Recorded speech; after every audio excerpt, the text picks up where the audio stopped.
दशहरा पर्व की समस्त प्रदेशवासियों को बधाई। बुराई पर अच्छाई का प्रतीक दशहरा आज हर्षोल्लास के साथ पूरे प्रदेश में मनाया जा रहा है। और आज आपने जो हेडिंग देखी है हमारे इस चैनल में, दूध मांगोगे तो खीर देंगे, कश्मीर मांगेंगे तो चीर देंगे, बहुत फेमस हुआ था ये किसी समय स्लोगन, और आज भी इस स्लोगन की महत्ता जो है वो बरकरार है। हमारे बीच है समाज सेवी रमेश भाऊ। आज हम आपको एक बहुत बड़ी बात जो है वो सामने रख रहे हैं। रमेश भाऊ के मुखार बिन से आखिर ये जो शब्द थे किसने कहे, किसने लिखे, पूरी कहानी जो है वो आपके समक्ष हम रखेंगे। लेकिन सबसे पहले हम रमेश भाऊ को आज एक बड़े ओहदे से जो आज सम्मान मिला है उसके लिए बधाई देंगे और आज हम बातचीत करेंगे। हमारे साथ हैं रमेश भाऊ जी। रमेश भाऊ जी, सबसे पहले आपको बधाई हमारे चैनल की तरफ से। आपको एक पत्रकारिता में जो है एक उच्च स्तर का जो मुकाम है वो हासिल हुआ है, आपको बहुत बहुत बधाई। धन्यवाद जी। सबसे पहले तो पूछता है पाल पर चैनल का मैं बड़ा आभारी हूँ कि वो वक्त वक्त पर हर चीज़ को उजागर करता है। आज दशहरे का उत्सव सारा भारतवर्ष बड़ी उल्लास के साथ मना रहा है।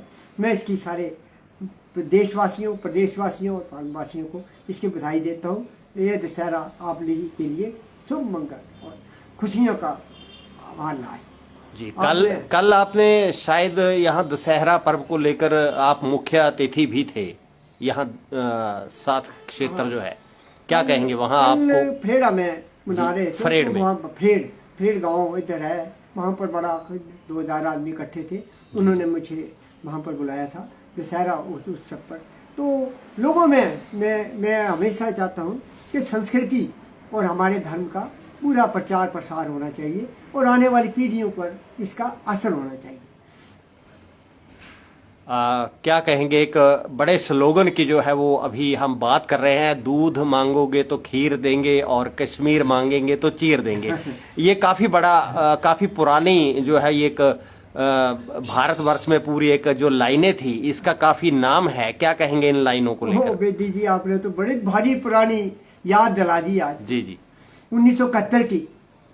1971 में मैं भी आपकी तरह नौजवान था, जर्नलिज्म की, उसके बाद पत्रकारिता में वीर प्रताप वालों ने मुझे पालनपुर का रिपोर्टर बनाया, माननीय वीरेंद्र जी ने।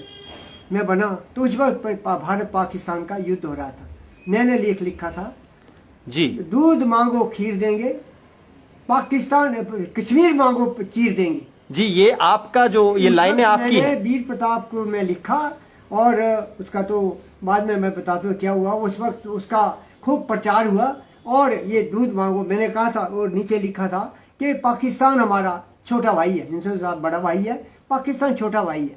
अगर उसको भूख लगे दूध मांगेगा तो हम तो खीर देंगे उसको, लेकिन कश्मीर मांगो ना तो चीर देंगे। जी, ये जो पंक्तियां हैं ये आपकी बोली हुई है या आपने लिखी हैं? मैंने लिखी है, वीर प्रताप में छपी है, उसकी कटिंग मेरे पास है। ऐसा आपका दावा है कि ये पंक्तियां जो है वो आपकी हैं? बिल्कुल आपके। उसके बाद मेरे को ऑर्डर मिला ना उसका जी, और वो स्लोगन इतना पॉपुलर हुआ छोटे भाई, कश्मीर से लेकर कन्याकुमारी तक रेलवे स्टेशन पर उसके होर्डिंग लगे भारत सरकार के सूचना प्रसारण मंत्रालय के कि दूध मांगो खीर देंगे, कश्मीर मांगो चीर देंगे। इससे नौजवानों में उत्साह हुआ और हमारे नौजवानों का हौसला बढ़ा और पाकिस्तान को हमने धूल चटाई। भाऊ जी, ये तो पालमपुर के लिए भी काफी हर्ष का विषय है और काफी बड़ी बात है कि ये जो लाइनें थी, पंक्तियां पूरे विश्व में गूंजी, पूरे भारत में गूंजी और ये लाइनें आपके द्वारा जो थी वो बोली गई, लिखी गई।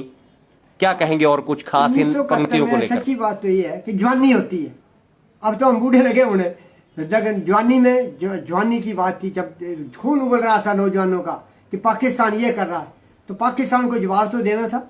लेकिन हमने ऐसे ढंग से जवाब दिया कि आप छोटे भाई हैं, होश करो, अकल करो, आपको थोड़ी सी जरूरत है, हम उससे ज़्यादा देने के लिए तैयार है, लेकिन कश्मीर मांगो तो चीर देंगे। उसके लिए आगे जब वो युद्ध खत्म हुआ तो माननीय वीरेंद्र जी ने मुझे जलंधर बुलाया, वहाँ पर मुझे पुरस्कृत किया और जज की सूचना जब वीर प्रताप में खूब छपी तो उस वक्त के हिमाचल प्रदेश के मुख्यमंत्री माननीय डॉक्टर YS परमार जी स्पेशल पालन पर आए और यहाँ पर प्रशासन को कहा कि रमेश बाबू को, रमेश कौन है पत्रकार वो, उसको बुलाओ।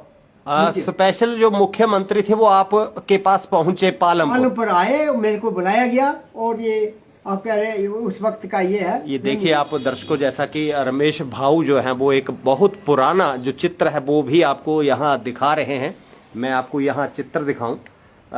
यहाँ रमेश भाऊ आपको दिख रहे होंगे, युवा।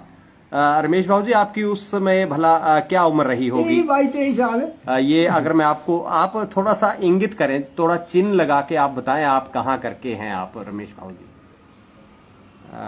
ये हूँ मैं जी। ये आप देख पा रहे हैं, नौजवान हूँ। ये एक जवानी का चित्र रमेश भाऊ का। जब दूध मांगो खीर देंगे और कश्मीर मांगो चीर देंगे, इस उम्र में जो है वो रमेश भाऊ ने ये स्लोगन, ये पंक्तियां जो थी वो रची थी। और फिर जैसा कि इन्होंने कहा कि मुख्यमंत्री वाई.एस. परमार ने जो था वो इन्हें सम्मानित भी किया। आप देख रहे हैं इस फोटो में माननीय डॉक्टर वाई.एस. परमार जी मुख्यमंत्री हिमाचल निर्माता आए थे, और साथ ही देख रहे हैं माननीय पंडित संतराम जी जी जी जो मंत्री रहे हैं वो हैं, माननीय राणा मानचंद जी वो यहाँ हैं। तो ये सारा और डिस्ट्रिक्ट प्रशासन है, सारे बड़े बड़े आदमी यहाँ पर आए। तो डॉक्टर वाई.एस. परमार जी ने मेरे सिर पर हाथ रखा, नहीं बेटा आपने हिमाचल का नाम रोशन किया है, आपका नारा आज सारे भारतवर्ष में घूम रहा है। पत्रकारों को ऐसा अच्छा सोच होना चाहिए और इसका संदेश देना चाहिए। बहुत बड़ी बात है ये पालमपुर के लिए। अगर सचमुच ये जो आप दावा आपने जताया है कि ये पंक्तियां आपकी थी, बहुत बड़ी बात है पालमपुर के लिए। रमेश भाऊ जी, करीब कितना पुराना ये जो चित्र है ये आप? 1971 का। 1971 में जब पाकिस्तान युद्ध हुआ, उसके बाद जब युद्ध खत्म हो गया, युद्ध में तो होर्डिंग लगे सब चीज, जब हिंदुस्तान जीत गया तो उसके बाद वीर प्रताप ने छापा रमेश का ये जो है, इसको मेरे को पुरस्कृत किया। वो भी फोटो मेरे पास है, वीरेंद्र जी ने वो हमें जलंधर बनाकर हमें पुरस्कार दिया था और शाबाशी दी थी। और वो जब छपा तो डॉक्टर वाई.एस. परमार जी का आशीर्वाद मुझे मिला। तो पत्रकारिता तो एक छोटे भाई जैसे आप लोग कर रहे हैं, कि पत्रकारिता का मतलब क्रिटिसाइज ही करना नहीं है कि ये गलत हो रहा है, नहीं, सुझाव देना भी है। ये नहीं है भाई दूसरे के माथे पर तो जो दिखाई दे रहे हैं, अपने पर भैंस न दिखाई दे। पत्रकारिता ऐसी होनी चाहिए जो नई लाइन दे, नई पीढ़ी के लिए एक नया संदेश जाए। जी रमेश बाबू जी, कुछ लाइनें, कुछ पंक्तियां आप दोहराना चाहें उस पुरानी जवानी को लेकर, जो आपने जिस तरीके से एक पंक्तियां लिखी थी, कुछ और नया, कुछ संदेश? नया संदेश मेरा ये है कि पत्रकारिता शुद्ध पत्रकारिता होनी चाहिए। और राजनीति में आजकल जो चला है, छोटी सी बात बस तू चोर बिठान लगाओ, नहीं, इसमें देश के लिए अच्छा सोचने वाले जो हैं, अच्छा देश के लिए जिन्होंने भला किया है उनको उजागर करो, उनसे उनके जीवन से उनके सीखना चाहिए हमें, और अपनी नई आने वाली पीढ़ी को नया संदेश देना चाहिए। जी रमेश बाबू जी, बहुत बहुत धन्यवाद आपका हमारे इस चैनल के साथ जुड़ने के साथ। आपके इस मीडिया का जिन्होंने इतनी पुरानी ये बात को याद कराया, ये तो मेरे को भी भूलने लग पड़ी थी, लेकिन जब आपने याद दिलाया, जब मैंने देखा तो वो कटिंगें आ गई, सारा कुछ ये हमारे सामने है।